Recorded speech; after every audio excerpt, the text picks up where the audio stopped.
Hey guys, welcome to my channel. এটা আমাদের আত্রেই নদী, বৃষ্টির কারণে বন্যা হয়ে গেছে। আর এই জল আসছে আমাদের বাংলাদেশ থেকে। চলো মাছ মারা দেখতে যাই। এটা দিয়ে আমাদের মাছ মারা দেখতে যেতে হয়। এই যেদিকে আমাদের শ্মশান ঘাট আছে। আর এই যে যেতে যেতে একটা গরু আমাকে আটকে দিয়েছে, ও যেতেই দেবে না। আমি তো ওখান থেকে দৌড়ে পালিয়ে গেছি।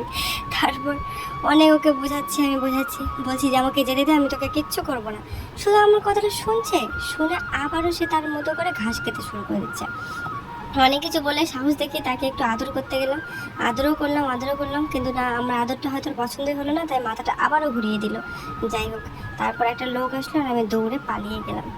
এই যে রাস্তাতে দেখো, এটাতে আমরা মাছ মারা দেখতে যাই। এগুলো আমাদের বাঁশবাগান। এই যে, আর এই যে জল উঠে এসেছে। বন্যা যখন হয় তখন আমাদের গ্রামে মাছ খাওয়া দেখলে কি বলবে, খুব মাছ খাই আমরা। কিন্তু আমার অতটা খেতে ভালো লাগে না, কিন্তু মাছ খাওয়ার থেকে মাছ মারা দেখাটা অনেক আনন্দের। এই যে দেখতে পাচ্ছ ওই পাড়, এটা আমাদের নদীর ওই পাড়। ওই পাড়েও মাছ মারছে, আর এখানে সব থেকে ওই পাড়ে মাছ মারাটা দেখতে পাচ্ছ জলের স্রোত। ওই পাড়ে সব থেকে বেশি মাছ মেরেছে, একসাথে ও 8টা 9টা করে মাছ উঠছে। সব থেকে হাইয়েস্ট ও মাছ তুলেছে ওই ফান্দি জালটা, ওটাকে চটকা বলি আমরা। আর এই যে দেখতে পাচ্ছ, এখানে আমাদের মরা পোড়ানো হয়। এখানে এটা শ্মশান ঘাট হয় আমাদের। এখানে আমরা মাছ মারি, এখানে যাতায়াত করি, সেরকম কিছু না যে চাই না। এই যে আমাদের মাছ মারা, এটা আমাদের এই পারে দেখতে পাচ্ছ, ও কন্টিনিউ এইভাবে মাছ তোলে। একজন এইভাবে মাছ তুলবে, আর একজন এইভাবে মাছ যেটা উঠবে সেটা হলো সে ভরে রেখে দেবে। এইভাবে কন্টিনিউ মাছ চলতে আসে। আর এই জল আসে বাংলাদেশ থেকে, সেই জন্য আমাদের এখানে একটু বন্যাটা বেশি হয়। কারণ তারা যখন বাঁধটা ছেড়ে দেয় তখন এখানে অনেক জল হয়ে যায়। বৃষ্টির কারণে তো আমাদের বন্যা হয়ই, তা সত্ত্বেও ওই দিক থেকে জল আসে সেহেতু এইরকম আমাদের বন্যা হয়ে যায়।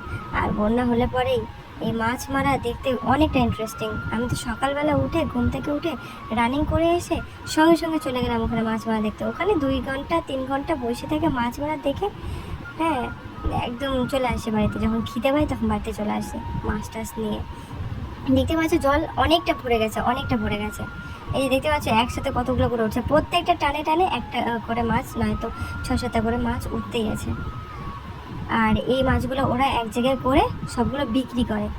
সে কে নেবে সেটা বিক্রি করবে, আর যে টানতে চাইবে, যে সে নিজের টানে মাছ তুলবে, তার সেটা সে মাছ বাড়িতে নিয়ে যেতে পারবে। কিন্তু তাদের যদি মাছ নেওয়া হয় তাহলে তাদেরকে কিনে নিতে হবে, ঠিক আছে, যে এই মাছটা তুলেছে।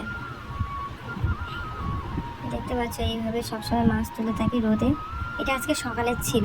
আজকে সকালে শুধু সিলভার মাছ উঠছিল। আর এত বড় বড় একই সাইজের সব মাছগুলো, মনে হচ্ছে কারো পুকুর থেকে উঠে এসেছে, সব একই মাপের মাছ। দেখতে পাচ্ছ স্রোত, খুবই স্রোত। এখানে পড়লে পরে আমি মরবো না, ভেসে চলে যাবো, কিন্তু একবারে উঠবই। এই যে দেখতে পাচ্ছ জমি, তার পাশেই আমাদের জমিগুলো, এখানে সবজি টবজি লাগানো হয় সবাই। এই যে দেখতে পাচ্ছ একসাথে 2-3টা করে মাছ উঠছে। এইভাবেই আমরা গ্রামের লোকেরা মাছ মারি।